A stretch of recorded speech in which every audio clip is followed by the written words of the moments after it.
ইমান বছৰ আমি পতাকা উত্তোলন কৰিলোঁ অফিচত, স্কুলত, কলেজত। এইবাৰ আমাক প্ৰথমবাৰ নিজৰ ঘৰে ঘৰে পতাকা লগাবলৈ আমাক প্ৰধানমন্ত্ৰী ডাঙৰীয়াই সকলোকে দায়িত্ব দিছে।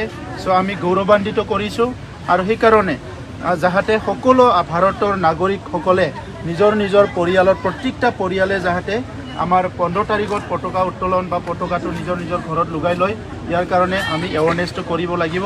মই আপোনালোকক ধন্যবাদ জনাইছোঁ যে আপোনালোক সকলো ওলাই আহিছে।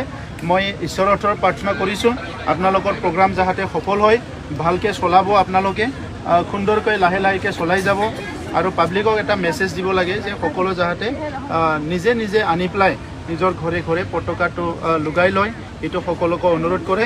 আৰু এজন এজন ভাৰতৰ সুস্থ নাগৰিক হয় আমি সকলোৱে পৰস্পৰৰ মাজত মৰম, স্নেহ, বিশ্বাস এইটো ৰাখিব লাগিব। আমি সকলো জাতি, জনগোষ্ঠী, ধৰ্ম একেলগে থাকিব লাগিব।